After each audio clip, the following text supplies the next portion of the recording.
What are you actually building? Stop for a second and ask yourself that question honestly. Not, what are you doing? Because everyone is doing something. Scrolling, working, planning, dreaming, hustling from one task to the next. But what are you building? Because there is a massive difference between motion and progress. A hamster can run for hours on a wheel and end up exactly where it started. Exhausted, sweating, and going absolutely nowhere. And if we're honest with ourselves, a lot of us are living on that wheel. Busy every single day, tired every single night, and somehow, at the end of the year, standing in the exact same place we started. Here's the hard truth. Nobody wants to hand you, with a smile, you cannot chase 10 rabbits and catch one. You cannot scatter your energy across 5 different ambitions and expect any of them to grow strong roots. Somewhere along the way, you convinced yourself that doing a little of everything was the safe path. That variety was wisdom. That keeping your options open was protecting your future. But it's not safe. It's not wisdom. It's just slow failure, dressed up in the costume of flexibility. So let me ask you the question that actually matters. The one most people spend their whole life avoiding. If you had to choose one thing, one skill, one goal, one craft, and give it everything you have for the next 3 years, what would it be? Don't answer too quickly. Sit with that question. Let it make you a little uncomfortable, because the answer to that question is the door out of where you're stuck. And most people never open that door, not because they don't know where it is, but because they're afraid of what it will cost them to walk through it. The other doors they'll have to close. Now, I want to talk to you about a principle. Not a hack, not a trick, not a piece of motivational fluff you forget by tomorrow morning. A principle. Something that holds true, whether you believe in it or not.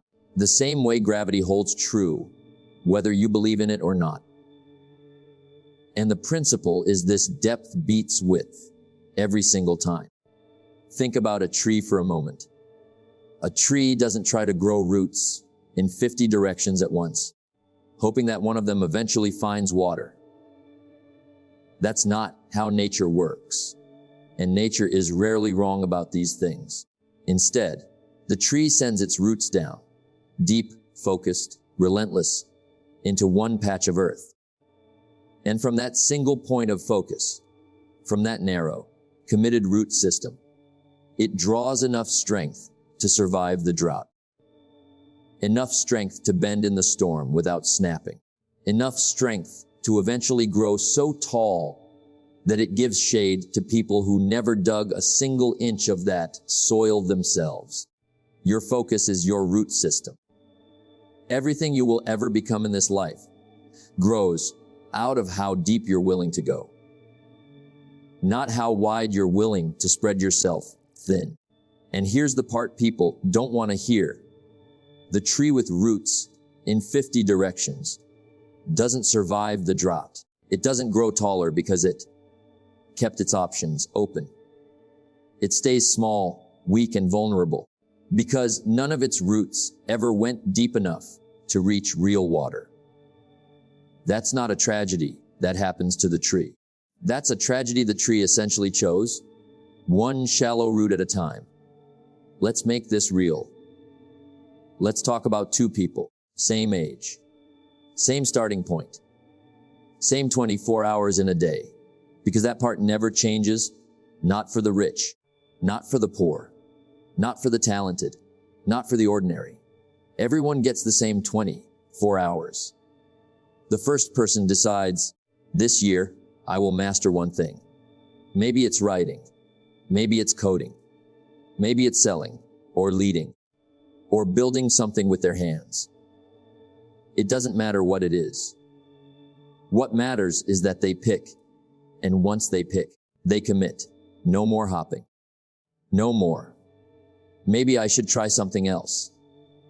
They plant their flag in one patch of ground, and they start digging. The second person keeps hedging their bets. A little of this online course. A little of that side hustle. A little bit of, I'll figure it out eventually. I just need to find the right thing first. And on day one, both of these people look exactly the same. Nobody claps for either of them. Nobody's impressed. There's no applause for starting. There never is. The world doesn't reward beginnings. It rewards what beginnings eventually become. But watch what happens by day 100.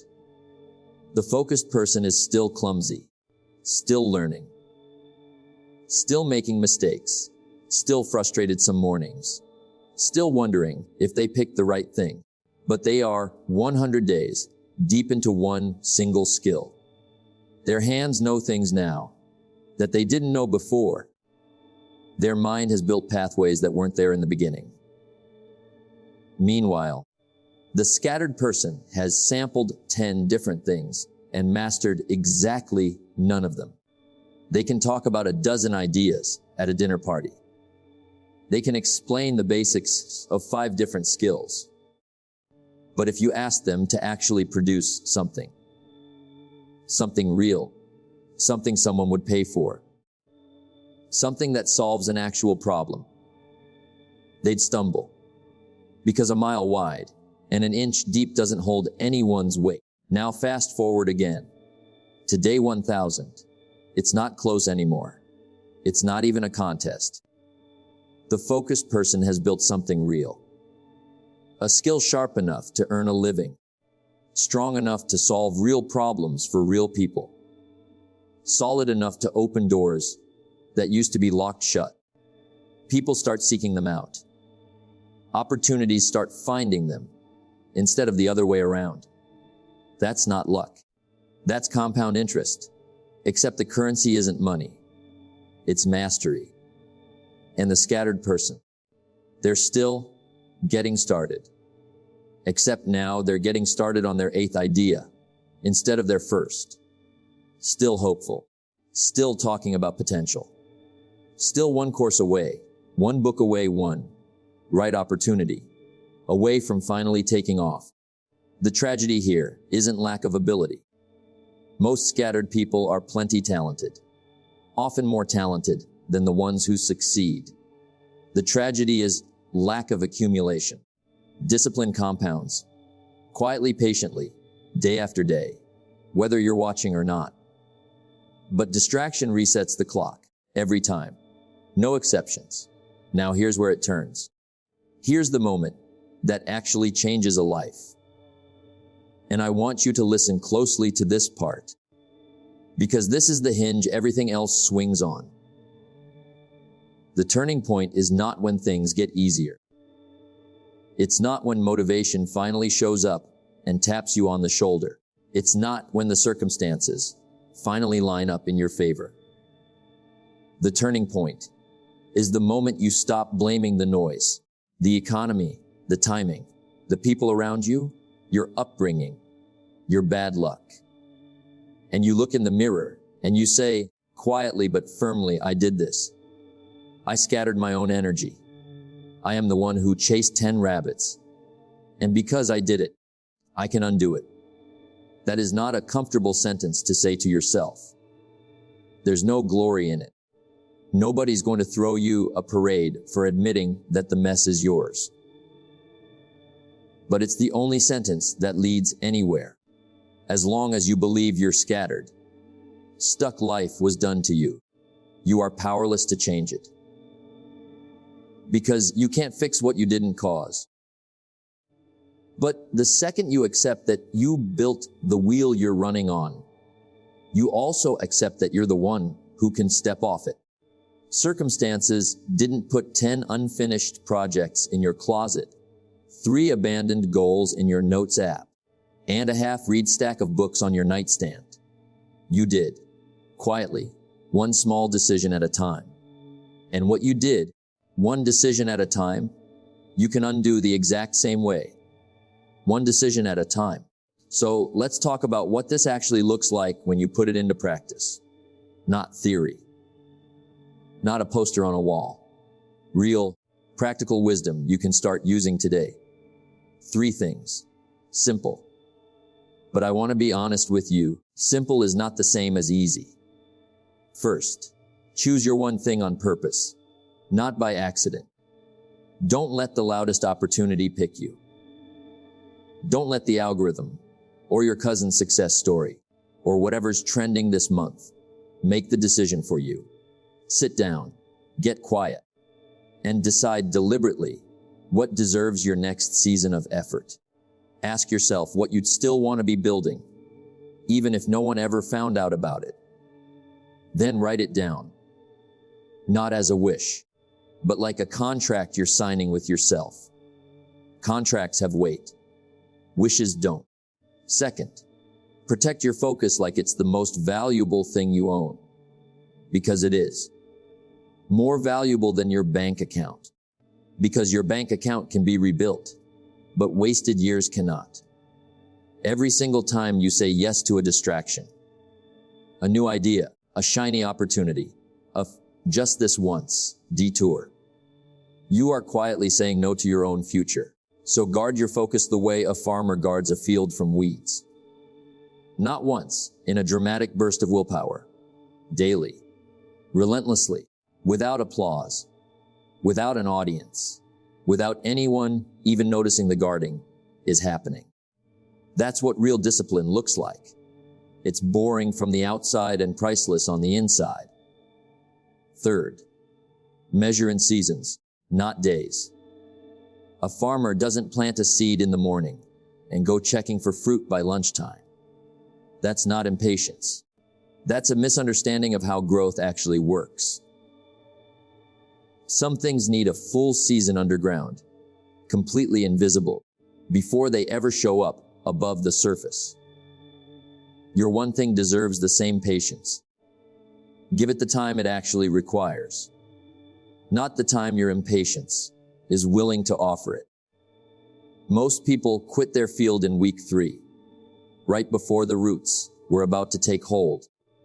Don't be the person who gives up on the exact ground that was one season away from producing a harvest.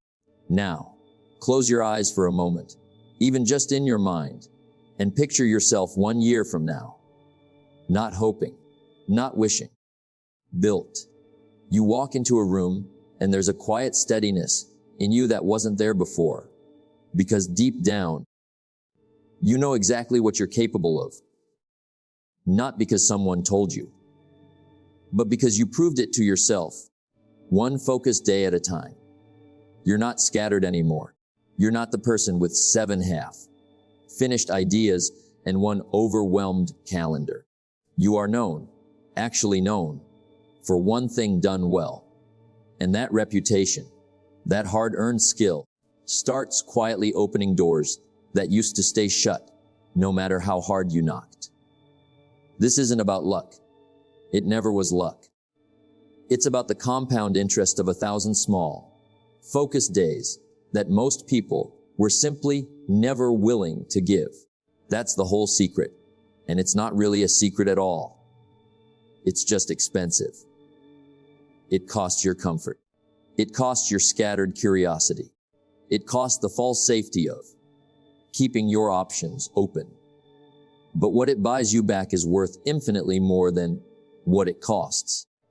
Ordinary people don't become extraordinary by doing everything a little bit.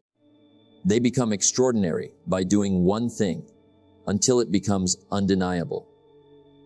Until the results speak so clearly that nobody needs to be convinced anymore, including you. So here's where you start. Not tomorrow. Not when things calm down. Because things never calm down. That's a myth you tell yourself to justify waiting. Not when I feel ready. Because readiness is a feeling that shows up after you start, never before. Today, right now, in this moment. Pick the one thing worth giving your whole self to, and give it what it's actually owed. Your focus, your discipline, your time, not your leftovers. not whatever energy happens to be left after everything else has taken its share. Your best hours, your real attention, your full commitment.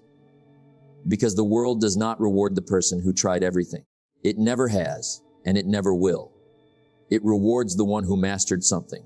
So plant your roots. Dig deep, not wide. And give this season everything you've got. Because on the other side of that discipline is a version of you that today's version can't even fully imagine yet. The world doesn't remember who tried the most things. It remembers who mastered the one thing that mattered.